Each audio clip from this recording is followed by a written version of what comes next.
Beh, per dire la verità, noi non abbiamo mai fatto la guerra, però chiediamo oggi un nuovo contratto sociale dove riteniamo che sia fondamentale il lavorare insieme, dove sia fondamentale conoscerci l'un l'altro, dove sia fondamentale da parte nostra capire che se vogliamo che l'Italia effettivamente migliori ci deve essere un lavorare insieme tra pubblica amministrazione ed imprese. Ma diciamo questa voglia di dialogo perché il metodo che avete usato prima non ha funzionato, perché ci sono dei presupposti per cui si può cominciare a lavorare insieme con la pubblica amministrazione?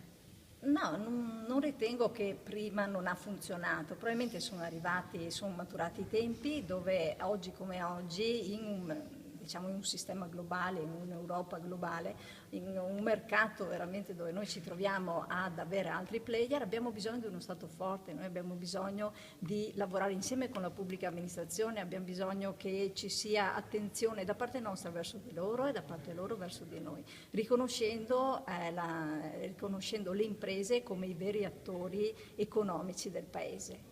Non una lista della spesa chiederete alla pubblica amministrazione, ma un cambio di atteggiamento? Sì, non una lista della spesa, ma bensì proprio un cambio culturale, cioè una voglia di dialogo, una voglia di un nuovo contratto, una voglia di lavorare insieme, una voglia di conoscerci di più. E questa non è l'idea, ci tengo a dirlo, solo del Presidente, questa è l'idea che è stata espressa dagli imprenditori attraverso delle indagini che sono state fatte, attraverso degli incontri zonali, attraverso l'assemblea privata che abbiamo fatto in primavera. Con chi su che cosa trovate le maggiori ostilità per lavorare meglio?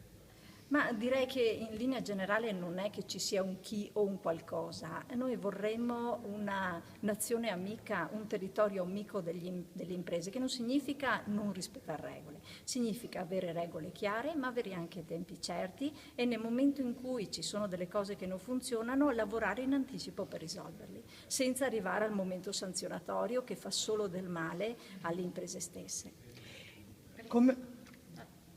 Come sta invece l'economia? Oggi a settembre si è ripreso. Allora, come sapete l'economia sta andando meglio rispetto a quello che era il passato, grazie anche a dei fattori esterni rispetto a noi, cioè il quantitative easing, il fatto del calo diciamo, di quello che è l'energia e il rapporto euro-dollaro che oggi è vantaggioso per noi. Questi sono tre fattori esterni. Dall'altra parte, avendo noi un tessuto imprenditoriale valido, siamo riusciti ad agganciare dunque questa ripresa, siamo riusciti ad utilizzare questi fattori oggi positivi e oggi come oggi ci troviamo insomma con Treviso che è sicuramente una delle territoriali più importanti e che sta lavorando molto bene soprattutto verso l'export. Ecco, Renzi parla adesso di abbassare le tasse, anche quelle sui bullonati. Quindi sui macchinari. Direi che è qualcosa di assolutamente doveroso, cioè se ci pensate bene non ha alcun senso, non esiste al mondo un'idiozia di questo tipo, perciò avanti così. Lo chiederete al Presidente che concluderà i lavori dell'Assemblea? Con tutta onestà io non vorrei chiedere niente di particolare, cioè direi che oggi come oggi il Presidente Renzi ha messo in campo una rinnovata voglia di riforme e così via. Ci sono tanti i temi che oggi stanno portando avanti, perciò niente lista della spesa, andiamo avanti però con quelle che sono riforme, compresa anche quella della pubblica amministrazione. Noi vorremmo una pubblica amministrazione che effettivamente lavorasse in maniera diciamo efficiente, ma mi sembra sia il tema che viene utilizzato ormai dell'efficienza, insomma se ne parla a tutti i livelli. Siccome noi ci siamo già passati, perché vedete questi 7 anni di crisi hanno fatto sì che all'interno delle imprese ci siamo fortemente rinnovati, sappiamo che si fa fatica perché il rinnovo costa fatica, il cambiamento costa fatica, però oggi è fondamentale che lo facciamo e noi siamo disposti insomma a farlo insieme. Siamo disposti anche a mettere a disposizione quelle che sono le nostre competenze che in questi anni insomma, sono cresciute notevolmente e questo ci viene riconosciuto come vedete anche dal fatto che comunque all'estero ci stanno apprezzando e dall'estero stanno arrivando anche investimenti. Presidente Piovesana, lei diceva che il tema dell'Assemblea è stato scelto dopo un'ampia discussione, un'ampia condivisione con la base perché un sindacato delle imprese come un'industria se non conosce le esigenze della propria base non fa il suo dovere. Una cosa che i sindacati dei lavoratori invece non sempre fanno, vedi il caso Electrolux.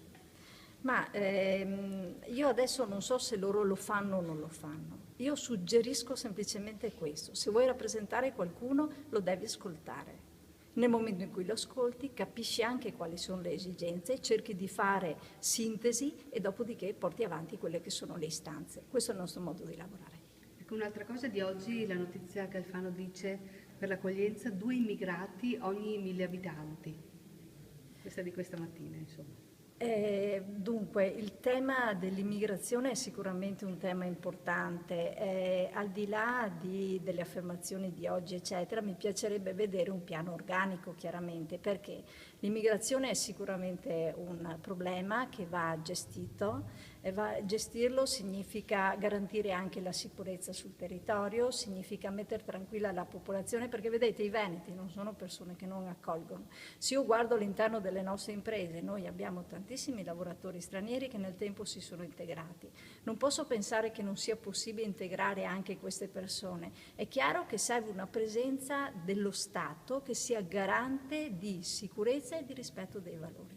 Ma per l'impresa veneta e trevigiana saranno una risorsa questi fenomeni migratori, migranti? Guardi, a me piacerebbe molto che l'impresa trevigiana e veneta in generale tifo perché cresca non di un 0,7% che sembrerebbe che oggi abbiamo raggiunto a livello nazionale, ma bensì ben di più. E perciò, se questo succede, è chiaro che abbiamo bisogno di lavoratori in più, è chiaro che queste persone più facilmente vengono integrate. Perché è chiaro, se tu dai lavoro, le persone possono anche mantenersi e trovare una ragione, diciamo, per non stare in giro tutto il giorno, ma bensì avere degli obiettivi da portare avanti. L'ozio è padre del vizio, mi hanno insegnato. Una domanda sulla città, le grandi mostre, eventi culturali, qualcosa si sta muovendo, come vedete Treviso? A parte che Treviso la vedo come una bella città che meritava le mostre. Infatti noi abbiamo lavorato affinché questo avvenisse, dopodiché sono stati bravi, è stato bravo Manildo insieme con degli imprenditori, questo almeno ho letto, a riuscire a portare una mostra, a riuscire a riportare Goldin, che è un grande professionista per quanto riguarda le mostre, a Treviso, e io direi che Treviso ha ciò che si merita effettivamente, era un peccato che non le avesse. Ora si tratta a livello anche di popolazione, a livello di ristoratori e così via, far sì che questo evento, che è un evento che porterà sicuramente gente, perché ho letto un pochino di come si svolgerà, cioè ciò che arriverà a Treviso è veramente unico e perciò va fortemente valorizzato e dobbiamo essere pronti ad accogliere non solo i trevigiani ma anche coloro che arriveranno da altre parti dei territori limitrofi e chissà magari anche dall'estero.